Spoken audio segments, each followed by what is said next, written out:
Okay, good luck with the slow descent into madness. If you can keep up and you don't mind dying, come along. Dance off, bro. Me and you. You know what? There's something just extremely uncomfortable about a man your size sniffing a flower. We're gonna need a new plan. I'll give you anything you ask for.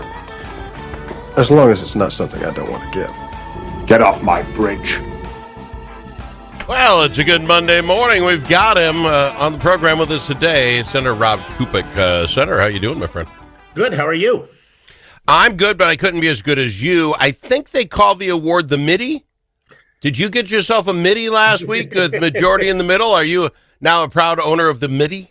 Sure, I am a proud owner. Yeah, they had a report came out last week, and the majority in the middle. We have Shannon Watson on once a week, so I'll give her a hard time when I get her on here tomorrow. But Sure. Majority in the middle comes in the program. Basically, they try to lay out the landscape on who gets along with who and how and what bills get. She actually does this end of season report, which is nuts to me, about the number of bills that are co-sponsored and that sort of thing. Your name came up in a good light.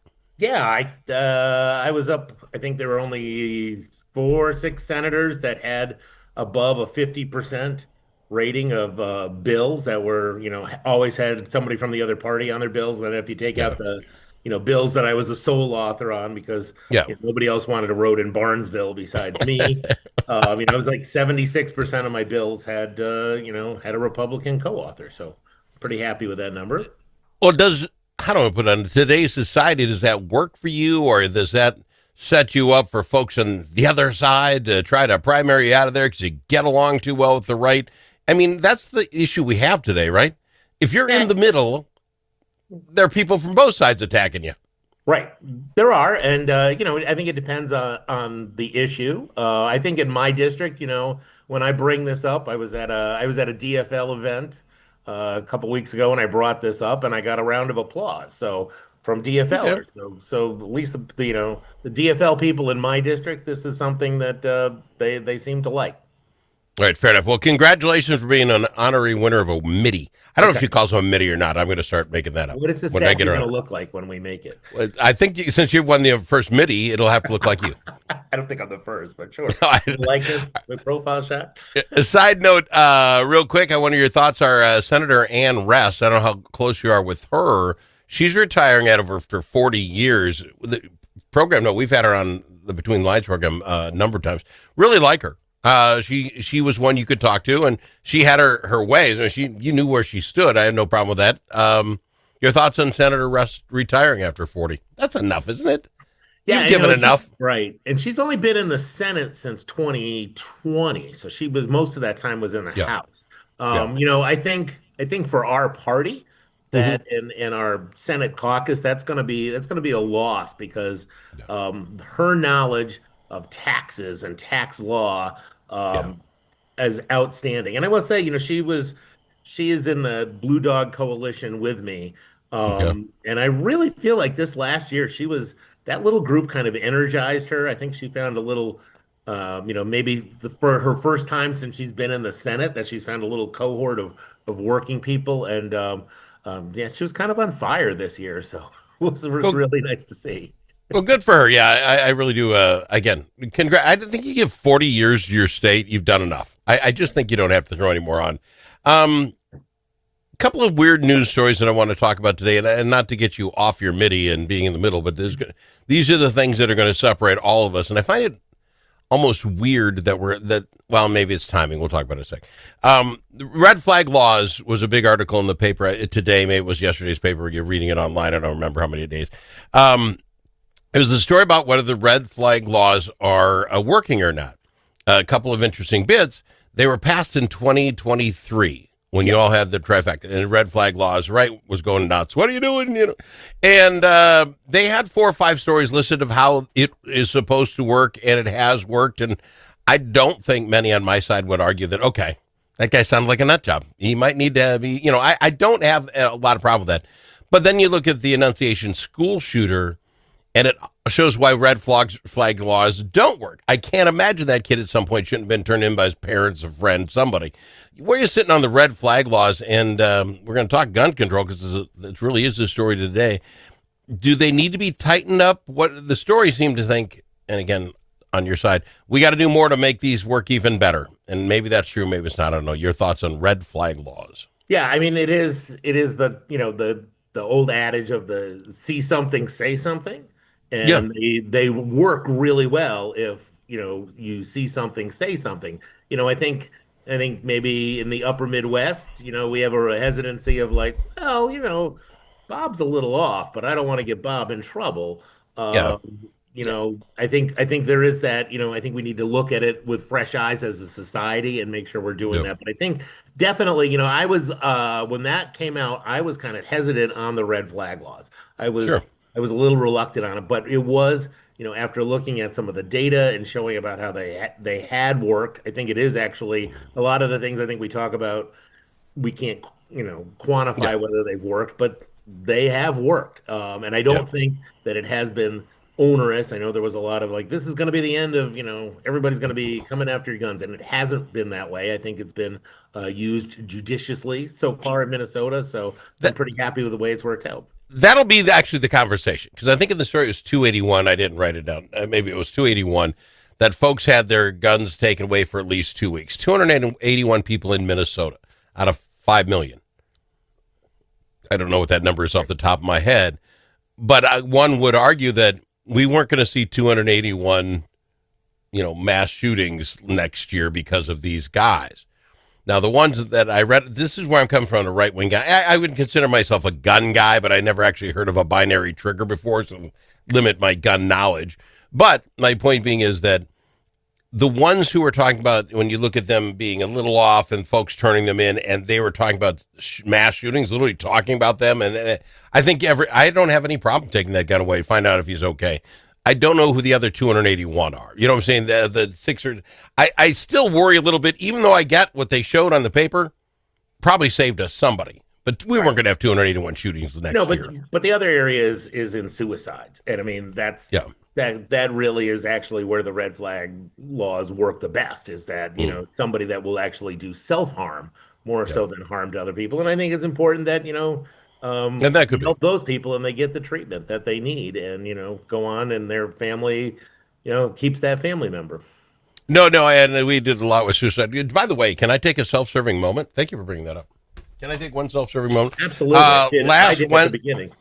Well, I actually brought it up to I have people who've won middies on the program, so that's all for me. Last Wednesday, we did the whole day for suicide prevention on the air day. 55 radio stations across Minnesota all helped promote it. We had a donor who would match anything. Just because they didn't know the number by Thursday before I left out of here. We had almost $11,000 raised for Suicide Awareness Voices of Education. They couldn't be more thankful. They even invited me out for a beverage tonight, and I can't make it happen. It was a great day, and I appreciate everybody who helped with suicide prevention on the air day. If you still want to give, check it out. Go to save.org, and if you feel talking about suicide is affecting your heart in some way, go to call or text 988. There. How's that for self-promotion? You got a MIDI, and we made $11K for save on Wednesday, my last day working. Excellent. And that 988 program, I mean, that's really been a really good program, and I'm glad we funded that as well. See, what's so wrong? Okay, I can't say that. I'll say it right to you. What's so wrong about it? We have 988. I'll bet you walk just up to the next 10 people you meet and say, "Do you know what number 988 does?" And they don't know. No, I know. We just, what I'm saying? It's almost like we somehow, 411 we know, 911, we have to push that number more. I'm not ripping you. We just, money, if it always comes down to money, we got to start advertising it. 988, if thinking suicide or you want to talk about suicide, 988. Got to go to break. We'll be back. We're going to talk all kinds of fun stuff with a MIDI winner, Senator Rob Kupec. Braver Angels Minnesota is part of a national movement that brings together conservatives, liberals, independents, and others to restore trust, respect, and goodwill in politics. We seek not to eliminate our differences, but rather deal with them head on, with respect and understanding. We do not try to change people's views, but how they view the other side. There will always be differences. Braver Angels Minnesota believes the best way forward is to change how we deal with those differences. Join the civil conversation at mn.braverangels.org.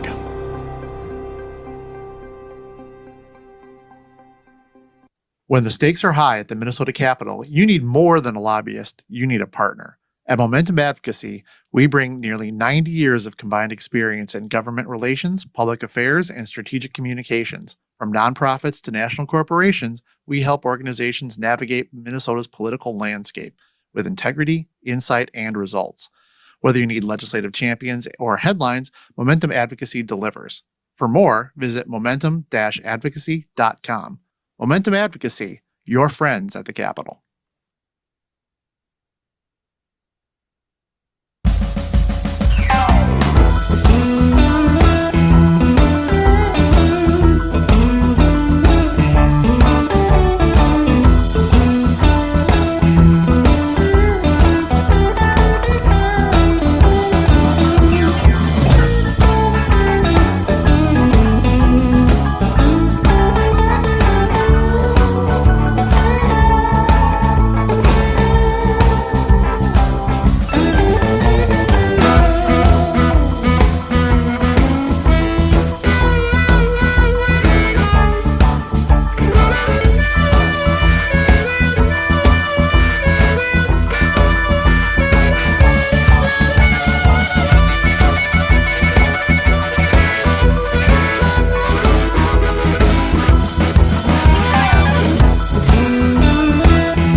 Don't need to ask him his opinion more than once. Al Travis on the Al Travis Show. Thinking it's actually kind of sad, actually, but he'll never be known as Senator Rob Kupec anymore. He will now be known as Midi winner, Senator Rob Kupec. It's kind of like Hall of Famer, right? You can't just be a second baseman. Hall of Fame second baseman. That's who you are now. I'm sorry. You're just going to wait. I'll wear that with an honor. You have to wear that heavy weight of always being a true Midi winner. Before I get into the deep question, here's what I'd like to ask you. Could it possibly be what the governor's talking about today? He is now talking about a constitutional amendment to ban firearms in Minnesota. We'll talk about it in a second. Could that have any real possibility? I mean, you couldn't even get a special session really figured out, but now we want a constitutional amendment. Could it possibly be because another fraud thing came out yesterday, and I had to read through the story to find out it wasn't the same fraud they were talking about 2 days ago, and maybe that would take all of this fraud stuff off the map? Any chances could be that political? There is always a chance. It's also maybe it could also be he's thinking outside the box of like, I'm not, the special session thing's not moving, and they, you never know. You probably don't, but it's just like, what we couldn't. Now tell me, last week we're talking about all the guys on the show. Okay, we got 67, 34, 34. Nothing is going to get done. And he keeps calling for this. He wants to get a special session. Well, evidently he's coming out, another governor, and said that he might have to pull this anyway. And if that makes some tough votes for some people, I don't care. Senator, I can't for the life of me believe why anyone would do that. If you can't get something passed, you're just putting some of your own side in harm's way. I don't, what I'm saying, as far as they vote, I don't see the win there. And it's not even about taking a vote. I mean, we're down, we have a majority still in the Senate. We don't have 34 votes though, because we're down a senator. They're down a senator. Yeah. Everybody, we don't have enough. We could just go in and not even be able to organize. You can't. It doesn't just pick up in a special session. You've got to do all the organizing, blah blah blah blah blah. And they could, if the Republicans wanted, they could say we don't want to organize, and we could just go home. I don't know. So answer me that. Then he must know that. I mean, somebody on the team is like, Bob's rules or whatever, Robert's rules. They must know that. Yes. So then if they know that, what is this but posturing? And that's my point. And then it wasn't getting any traction. Well, then let's do an amendment to the Constitution. Like we should throw that out, like, out of nowhere. I don't see it helping. Yes and no. So it's very difficult. So I think, as a governor, you do have the bully pulpit. And you can go and you can talk about it. You can raise awareness. I think some of it is probably out of, I think the governor really, really, really wants to do something.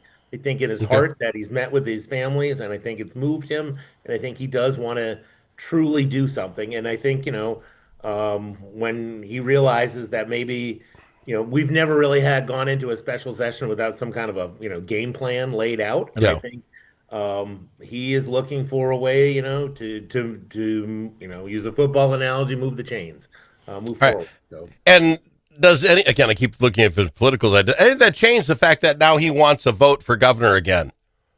You know what I'm saying? If he were not running again, and this really was only about his feelings, I want something passed. I've talked to these people like you're saying, and that could be true both ways, but it really sets him up to have a very good topic on his side for votes, right? I mean, that's why it looks a little political to me.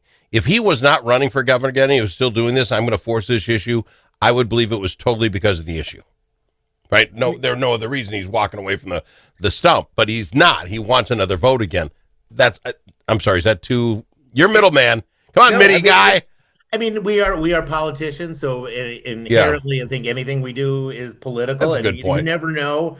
I can hear in the back of my head, I hear the little birdie sometimes like, we don't want to talk about that or stay away from that or whatever. But you never, it's hard to know. To know without, being. Here's one that we know, and I want to get to it because I brought up earlier. The fraud thing.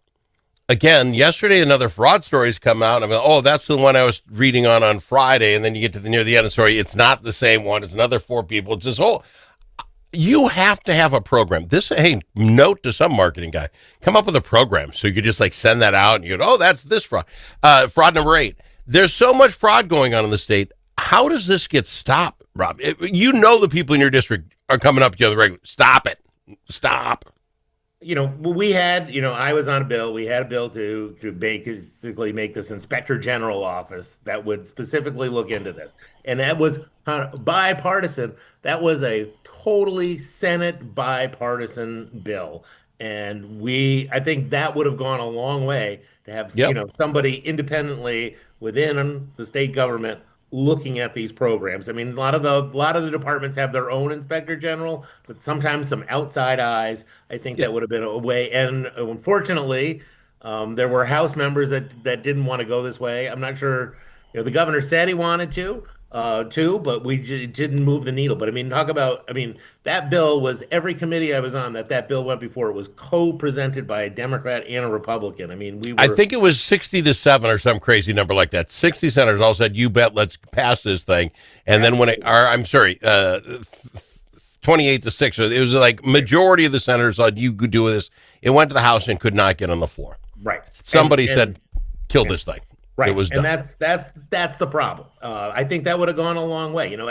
As a legislature, those are the things that we can do. We did make it so that we gave the commissioners a little more power to if you smell something fishy, to yank contracts. I mean, that was the original problem with feeding our future was they were like, we smell something, but they didn't have the ability to stop it. So we gave them that ability, and I think an inspector general would go a long way.